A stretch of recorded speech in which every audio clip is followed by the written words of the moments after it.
Imagine being a powerful CEO, but on one flight, you're denied the first-class seat you paid for. No explanation. No apology. Just cold, silent rejection.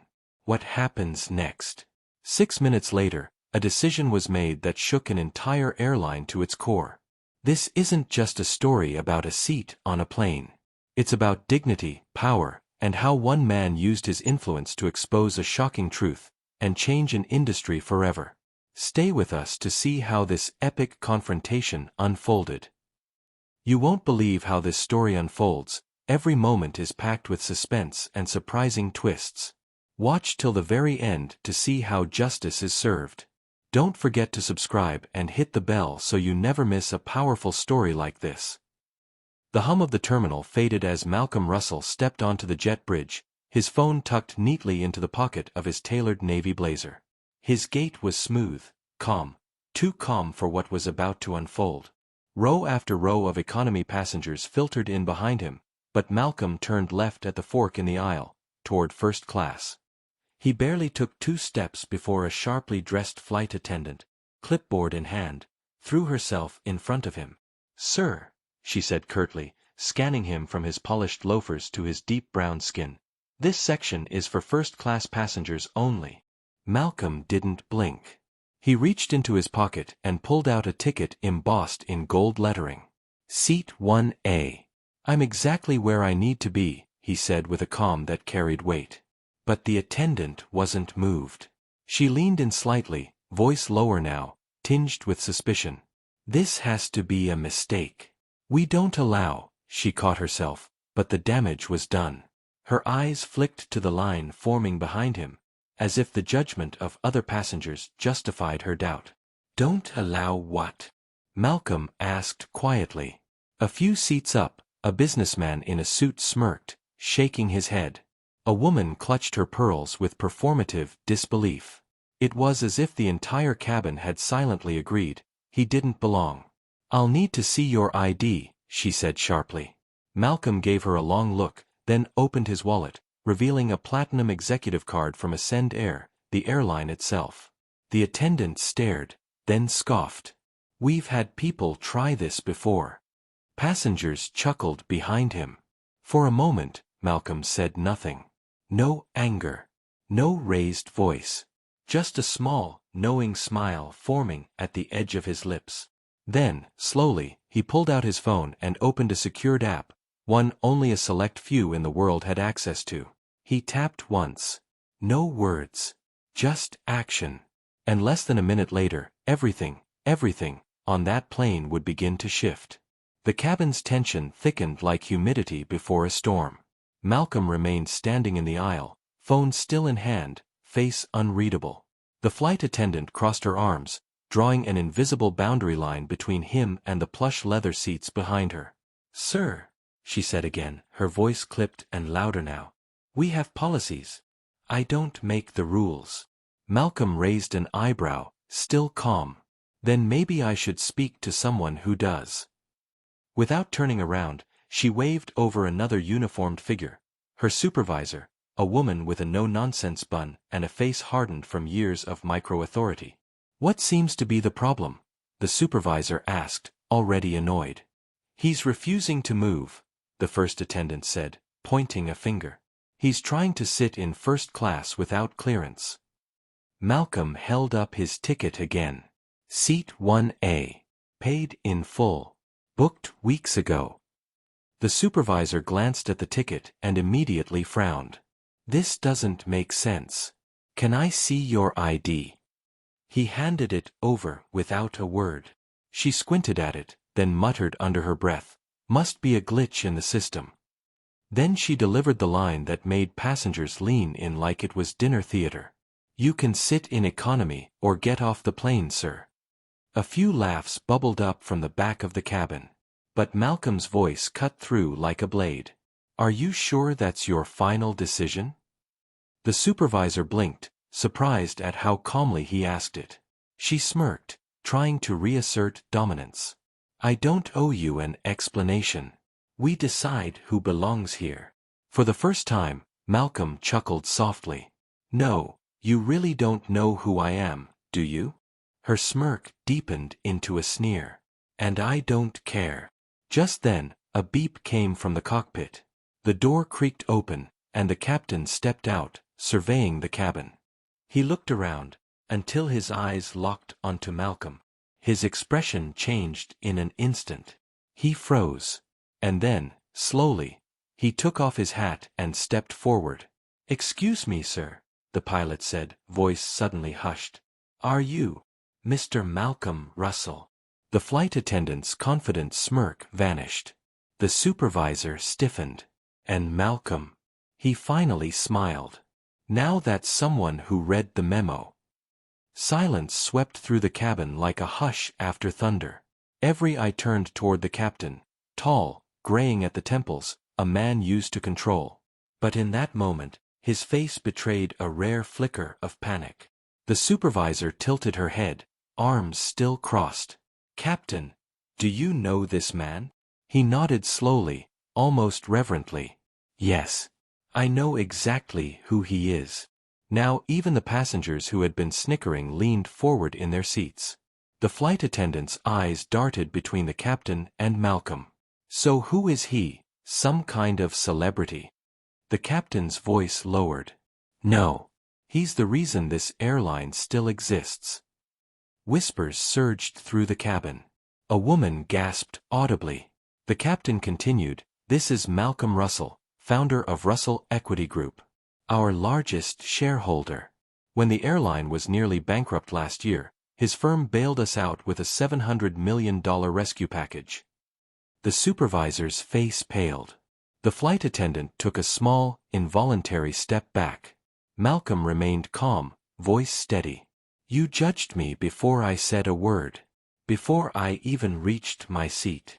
The supervisor started to stutter. I wasn't aware." "That's the point," Malcolm interrupted. "You didn't need to be aware of my name to show respect. You needed to be aware of your bias." He turned slightly, lifting his phone. "Unfortunately, that bias has been recorded, timed, and transmitted." The flight attendant swallowed hard. "Transmitted where?" Malcolm's expression didn't change. "To the airline board. And to the HR team. I appointed." Just then, a light flashed on the cabin phone mounted near the galley. The captain walked over and picked it up. He listened for a moment, then turned around slowly. "I've just been instructed to remove both the flight attendant and her supervisor from this flight. Immediately." Gasps echoed like dominoes through the cabin. The flight attendant's jaw dropped. "What? You can't be serious." Malcolm finally leaned back, adjusting his cufflinks. "You said you don't make the rules," he said softly. "Turns out, I do." As security personnel approached the front of the aircraft, the once proud gatekeepers of the first-class cabin were now passengers of a very different journey, the one back down the jet bridge. The hush that followed the announcement was unlike anything the plane had felt before. No rustling of boarding passes. No casual conversation. Just stunned silence. The once smirking flight attendant now looked like a ghost, her confidence drained to the bone. "Wait, you're really taking me off this flight? Over a misunderstanding?" But Malcolm remained silent, arms crossed, watching with the cool detachment of someone who's seen this pattern play out too many times. Only this time, he had the power to stop it. The supervisor tried to salvage her authority. "Sir, I'm sure we can resolve this with a simple apology." Malcolm finally spoke, voice still low, still cutting. "This wasn't a misunderstanding. It was a decision. One that started the moment you looked at me and assumed I didn't belong." She took a shaky breath. "Please. I have a family." "So do I," Malcolm said, his eyes narrowing. "And I built everything I have to protect families like mine from gatekeeping like this." Two uniformed airport security officers entered the cabin. The captain nodded toward the flight attendant and her supervisor. "This won't be necessary," the supervisor said quickly, trying to smile. "We'll step off. No need for drama." But it was too late. The damage was done, and the lesson had already begun. As they gathered their belongings with trembling hands, a passenger in row 2, a black woman in a crisp suit, whispered just loud enough. "Finally!" Another murmured, "About time someone held them accountable." As the two women were escorted off the plane, the supervisor paused and turned back to Malcolm. "You just cost me my career." Malcolm tilted his head slightly, almost pitying her. "No," he said. "You did that the moment you chose prejudice over professionalism." The cabin door shut behind them with a cold, echoing thud. Then the captain turned to Malcolm and gestured to his seat. "Mr. Russell, would you like a drink before takeoff?" Malcolm smiled, a tired kind of smile. "Just water. I've had enough fire for one morning." And as he finally took his seat in 1A, not just as a passenger, but as a power in the sky, the rest of the cabin sat in stunned reflection. Because this flight wasn't just heading to its destination. It was heading into a new era. The aircraft hummed softly as it taxied onto the runway, but the cabin was far from relaxed. Malcolm sat quietly in seat 1A, sipping water from a crystal-clear tumbler. Behind him, whispers still rippled like aftershocks. The two women had been removed, yet their actions lingered in the air like smoke after a fire. Across the aisle, a teenage boy stared at Malcolm with wide eyes. His father nudged him gently, nodding in Malcolm's direction with quiet respect. Even those who had chuckled earlier now sat stiffly, eyes forward, masks of politeness barely hiding their guilt. The captain made the announcement. "Ladies and gentlemen, we apologize for the earlier delay. We are now cleared for takeoff and will be arriving ahead of schedule." But Malcolm wasn't focused on the schedule. He tapped into his secure work app again, this time opening a live video conference. A neatly dressed assistant appeared on screen. "Sir, we saw the footage. It's already trending on internal channels." "Prepare a formal audit," Malcolm said, without hesitation. "Flight crew training, diversity practices, internal accountability metrics. I want this entire flight operation reviewed top to bottom." The assistant's eyes widened. "Do you want it to go public?" Malcolm paused. "No," he said. "Not yet. I want solutions first, statements later." He ended the call and looked out the window as the plane lifted into the clouds. Behind him, a woman leaned forward and whispered, "Mr. Russell?" He turned slightly. She was older, graceful, dressed in a modest skirt suit. Her accent hinted at Mississippi roots. "My grandson wants to be you one day. I just wanted to say thank you for reminding this airline, and all of us, who really belongs." Malcolm smiled softly. "We all do, ma'am. That's the part they keep forgetting." Suddenly, the same younger flight attendant, now visibly nervous, approached him with a tray. "Would you care for anything else, sir? A hot towel? Champagne?" Malcolm shook his head. "No need. But tell your team one thing." "Yes, sir." This wasn't about revenge. It was a reminder. She nodded slowly, eyes downcast, and walked away. As the plane pierced through the clouds, so did something else. The message Malcolm had delivered without raising his voice once. Respect is not a luxury. It's the baseline. The jet touched down at JFK with the grace of a practiced hand, but Malcolm wasn't watching the landing. He was already opening his laptop, fingers gliding across the keyboard with quiet urgency. By the time passengers were unbuckling their seatbelts, he had joined a private boardroom video meeting with 3 top executives from the airline's parent company. "Malcolm," one of them said, blinking nervously through the screen, "we saw the footage. This is serious." "It's not footage," Malcolm said flatly. "It's evidence." He turned the laptop slightly so they could see the flight manifest and time-stamped audio logs already loaded on screen. "I want their names. Both women. I want their records, evaluations, promotions, and every incident report filed under their management." The HR executive stammered, "There are privacy protocols. Pull up the employee files. Now." Malcolm's voice was a low warning, not loud, but impossible to ignore. There was a pause. A beat. Then one of the executives caved. "Yes, sir. We'll get them immediately. And while you're at it," Malcolm continued, "I want to know how many similar complaints have been buried, settled, or ignored. Not just on flights I'm on, all flights." The CEO on the call shifted uncomfortably. "Malcolm, we understand your frustration." "No," he cut in, "you don't. This isn't about frustration. It's about culture. You run a brand that serves the world, yet acts like its front row is a country club." He leaned forward, eyes locked on the camera. "Fix it, or I will. And next time, I won't do it quietly." The silence in the virtual room was thick with fear. They knew what he meant. Malcolm Russell wasn't just a top shareholder, he had influence in media, in finance, and among other board members. He could break a company with a single press conference. After ending the call, Malcolm packed up his laptop, adjusted his blazer, and stood up to exit the jet bridge. A private car was waiting, but before getting in, he paused, watching families reunite, businesspeople rush by, and attendants prepping for the next flight. He whispered to himself, "It's not about the seat. It's about who they think deserves one." And with that, he stepped into the car, and into the next phase of change. By the next morning, Malcolm Russell's inbox was overflowing, but not with apologies. It was flooded with stories. Flight attendants from other airlines, ground crew, frequent flyers, black professionals who had once been denied upgrades, ushered to the back, or outright ignored. Each message told a version of the same truth. They didn't see us. They still don't. Malcolm sat at the edge of his sleek office overlooking Manhattan, his assistant standing nearby with a trembling iPad.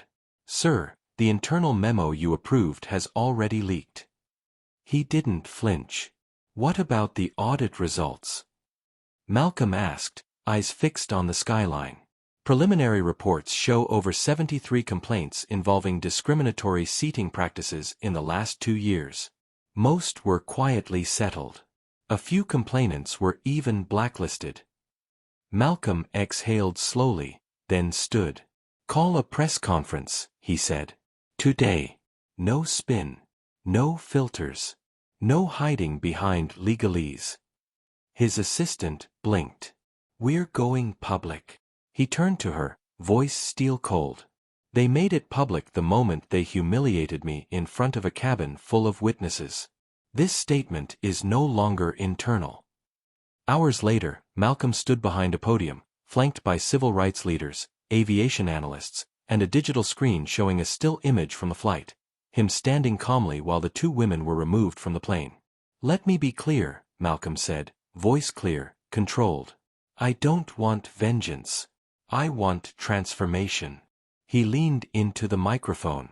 "Every airline that operates in this country will be receiving a copy of the new Passenger Respect Compliance Index, a transparency framework that tracks racial bias incidents, resolution times, and staff diversity training. You don't follow it? Investors will know. Passengers will know. And I will make sure the media never forgets."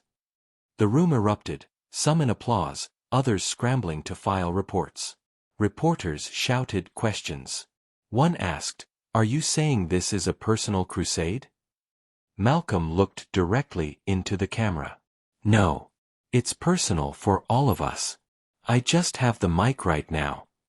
And as the live stream climbed into the millions, Malcolm's words were already being replayed on every major network. The story was no longer just about a seat in first class. It was about a seat at the table. 3 weeks later, the airline's headquarters buzzed like a shaken hive. Inside a high-rise boardroom, the air was heavy with tension. Executives sat stiffly in their leather chairs, eyes darting toward the double doors every few seconds.